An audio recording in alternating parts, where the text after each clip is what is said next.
Okay, so in this video I'm going to be telling you the 3 methods to gain muscle, right? So if you don't have all these 3, you're probably not maximizing your muscle hypertrophy, so muscle growth. So besides that, I'm going to just clip this video into 3 sections so it makes it easier and simplifies everything just for you, so you can understand it a lot simpler. If that doesn't make sense. But anyway, as always, let's get into it.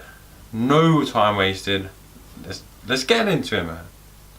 Okay, so method number 1 is mechanical tension, which is basically going heavy, right? So if you had to ask a powerlifter in the gym, they'll tell you go heavy to maximize your muscle growth or something like that. Even though that's not really the aim. The aim is more for performance, but you get what I'm trying to say.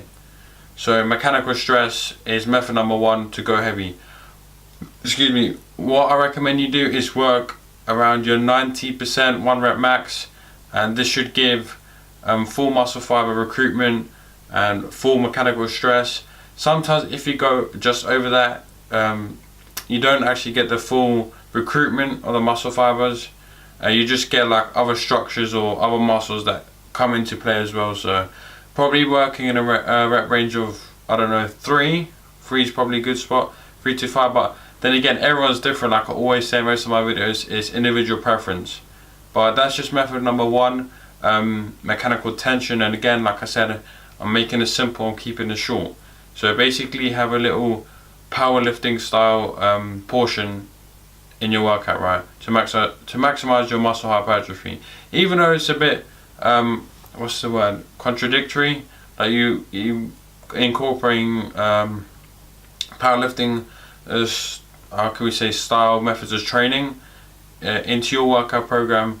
I guarantee it will help you maximize muscle hypertrophy and muscle growth, because as again research shows this. So anyway, besides that, let's jump into method number 2.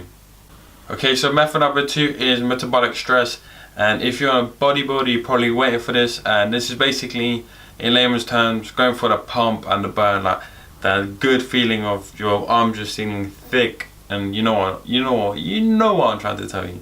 So the pump, right? And everyone always says, oh, to get big you just have to focus on the pump, like just the pump. That's not the case, right? The pump does play a little role in maximizing muscle hypertrophy.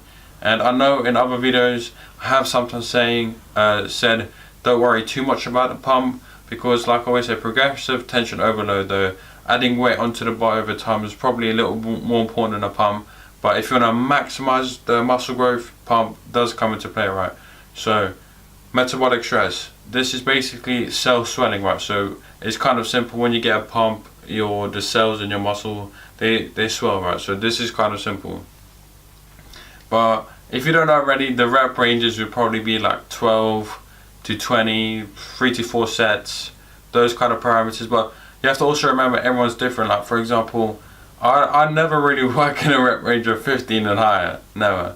So I've never probably gone past 20 in my life. So anyway, in my life, that's exaggerating.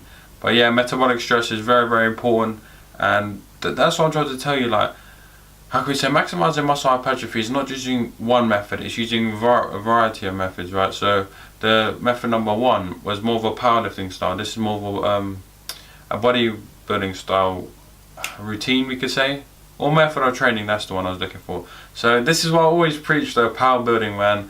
You start off with the powerlifting portion of the workout, then you move into the bodybuilding. But besides that, metabolic stress that was, and we're going to move into method number 3. Okay, so method number 3 is muscle damage, and this is basically correlated to muscle soreness. But what I don't want you to think though is muscle soreness is a gauge for muscle growth, because it certainly isn't all the time. Believe me this, and I'll make another video on this. But besides that, we get into muscle damage. So this is basically focusing on the eccentric portion of the lift, not so much the concentric. And when trying to, how can we say, maximize the muscle damage, you need to tune it accordingly. What I mean by this is, don't have too much volume, right? So don't go like mad crazy on volume and do like 5 to, I don't know, 8 sets on bicep curls and then another exercise, like insane amounts of volume, because it becomes counterintuitive basically, or counterproductive even. Basically, if you're going to get too sore, right, if you're just like going balls to the wall, the next time you're going to hit that muscle group, you're going to be way too sore, and your performance will actually decrease. So in the long run, it's not actually helpful.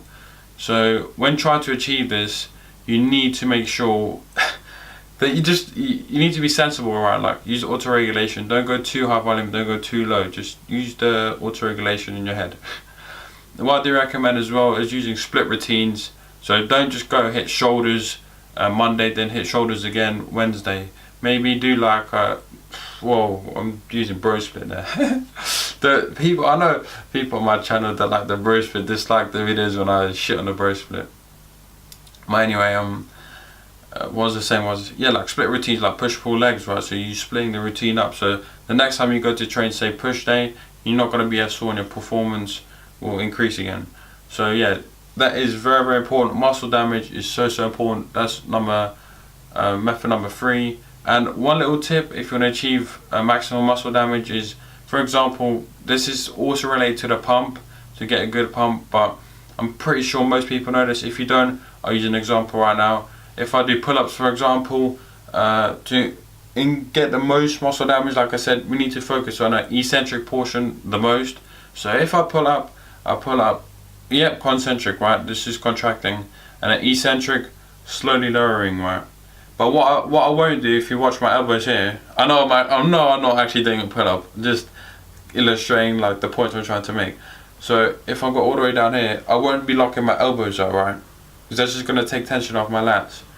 I'll pull up, and then slowly, then before I lock out, I'll pull back up. And also, just got a quick little tip on the pull-ups. I never actually do pull-ups with my chin going over the bar, right? I never go like this, because that's just like using your front delts, man, when you pull so high.